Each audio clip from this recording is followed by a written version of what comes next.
Good evening and welcome to our weekly book study here at New Covenant House. This is one of two outreaches that we have on a weekly basis. The other one is on Tuesday nights at 7, and this one here is on Wednesday nights at 7. A book study. We are studying currently this book, Christian Anarchism by Alexander Christoyanopoulos, who first wrote it as his doctoral thesis, and the purpose was to collect all the Christian anarchist writings in one place, and he did a good job of that. Last week we talked about the trial of Jesus. There was actually more than one. But, anyway, he got convicted, and he's going to be crucified. So, Christoyanopoulos' book here has 5 short chapters about the crucifixion, and he wants us to understand a few things first before he goes into the actual crucifixion. The crucifixion is somehow a victory, and that is, if you're not familiar with it, kind of difficult to see, and I'm sure some of the people in Jesus' own circle had some difficulty seeing this that looked like a defeat as a victory. But so Christoyanopoulos is saying to us that we need to understand a few concepts before we can draw that conclusion. And tonight we're going to be talking about powers. There are 5 things we need to learn about. We need to learn about the powers. We need to learn about defeating the powers. And then the concept of Messiah.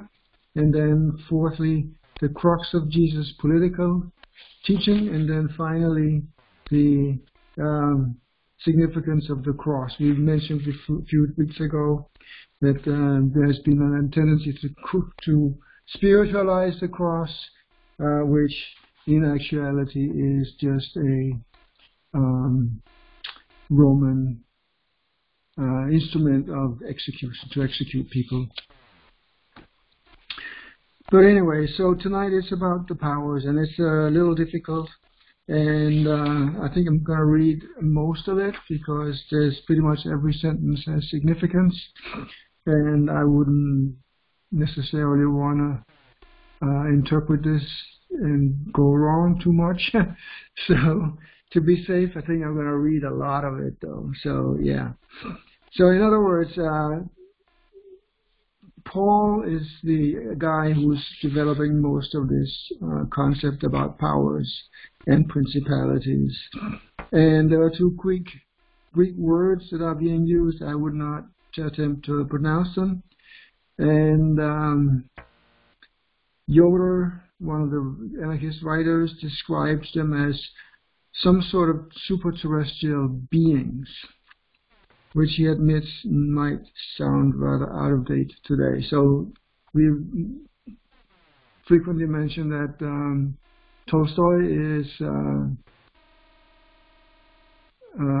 purely rational. He does not talk about anything that's supernatural. The miracles, he doesn't even mention them, except in one or two places where he can interpret them allegorically, like in Jesus cures somebody who is blind. Blind here just means that he doesn't understand, so he helps him understand what the issue is, and that's curing his blindness. That's interpreting the miracle allegorically, so nothing really changes in the physical sense, only in the understanding of what's going on. Henrik Berghoff, and I believe he is not an anarchist, but he is mentioned and praised by anarchist writers, so he is included in that club. He studied Paul's powers, and Yoder is the one who mentions that. He explains that the term is borrowed but modified from Jewish apocalyptic writings, where it refers to classes of angels holding authority over forces of nature.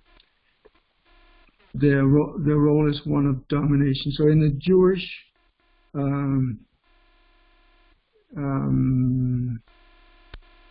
world, the Jews have a classification of angels that have dominion over various aspects of life.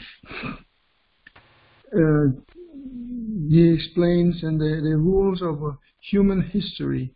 When Paul borrows the term, the powers are angels who have authority over natural forces. So in other words, I interpret natural forces to mean like earthquakes and volcanoes and storms and that sort of things. Berkhoff notes that Paul always refers to them in connection with another Greek word that I wouldn't want to butcher, which he translates as definite religious and ethical rules or solid social structures. I'm not sure exactly what that means, but it's not natural forces anymore. It's more like social structures, rules of life, maybe. For Paul, the powers are the guardians and trustees which preserve men from chaos. They are the demands of state and society, of the tradition and morality. So, in other words, now we're beginning to get away from natural forces and getting into definitions of state and earthly rulers. Hence, Paul modifies the apocalyptic sense of heavenly angels of nature and sees the powers more as structures of earthly existence, as the soul of social structures such as the state. So there we are. There we have it. It is about the state, and that is what he means. The powers in Paul are the spirits that animate social institutions. Thus, every state is moved by one such spirit or power. So he's twisting the concept of these supernatural powers a little bit to mean power structures in society. And Berkhoff goes on to say that these powers are instruments of God's dominion in a fallen world, and in themselves they are not necessarily tyrannical, yet they can become so, especially when they become gods and act as ultimate values which demand our absolute loyalty.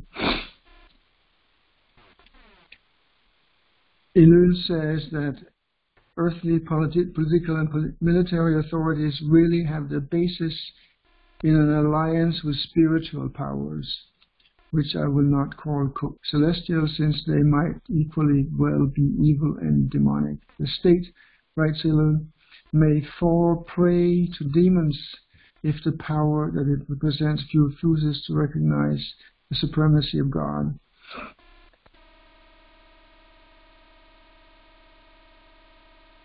So I think it means that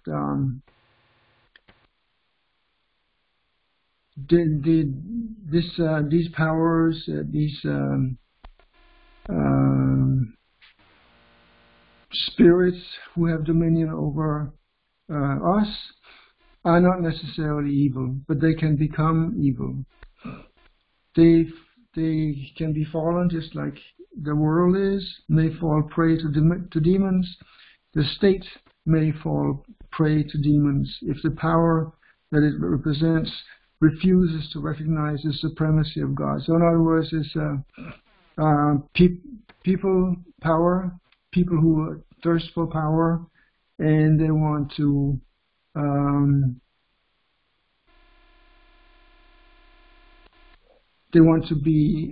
to replace God, basically.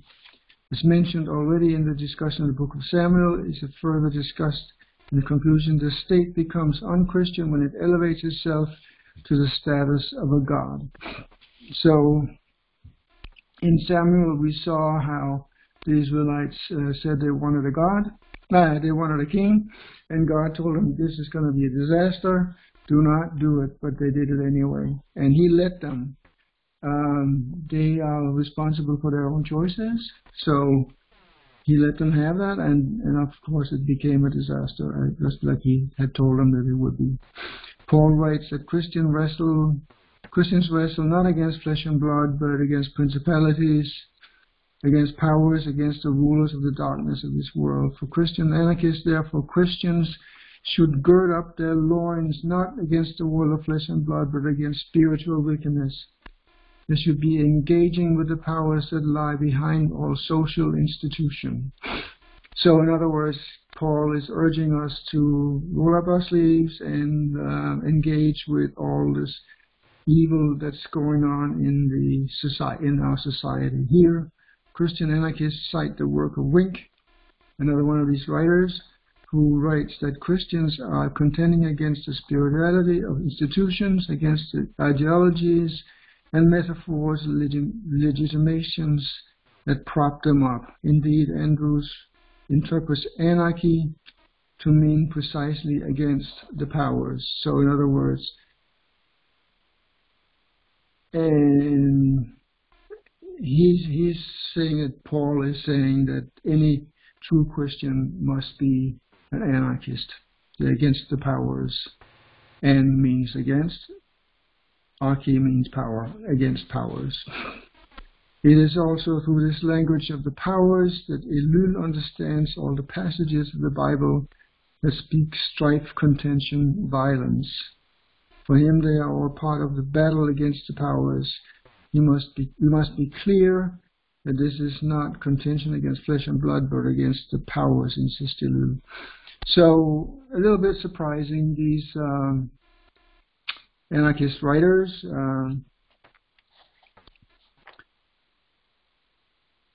recognize this sort of supernatural powers, but it's really, I can understand that it's really embodied in people who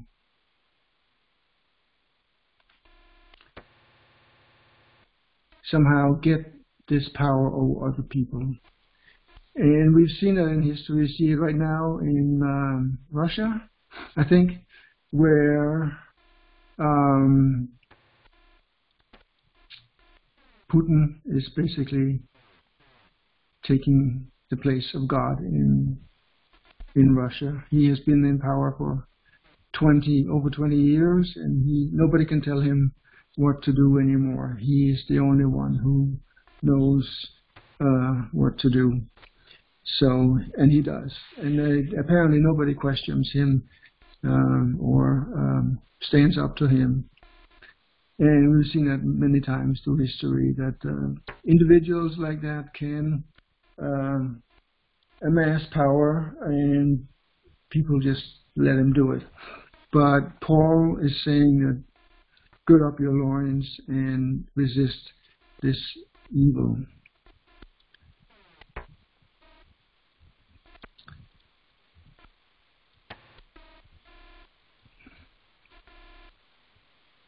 So he doesn't use the word resist, because we know that do not resist evil is not good.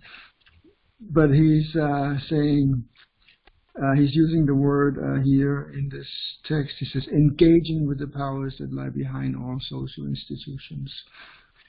So engaging is just different from resisting. Resisting is giving back what you are getting. So, in other words, it's violence defeats violence, so it doesn't, it just perpetuates it.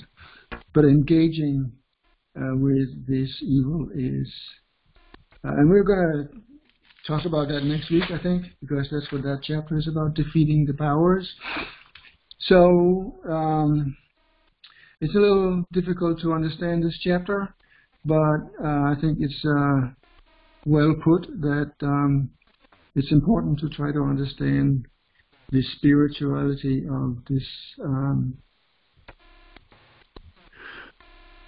warfare. It talks about this spirituality, this spiritual war It constitutes the soul of these material phenomena. It admits that this type of battle is less visible, less exalting, and brings you no glory. But the spiritual warfare is just as brutal as human warfare, he says.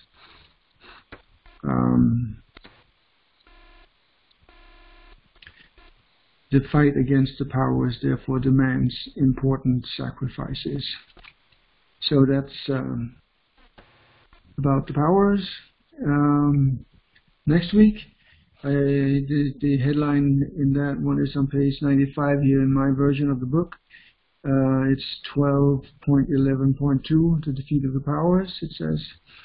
So I assume that's going to tell us how we are going to be engaging with these powers to defeat them. And Jesus obviously did that in his own unique way. So that's it for tonight, and I'll see you back here next week. I really hope we can get some discussion going rather than me just speaking by myself. If you are so inclined, please put your comments in the video once I've uploaded it, and we'll hopefully get some discussion going. But anyway, so thank you for coming, and I'll see you again next week.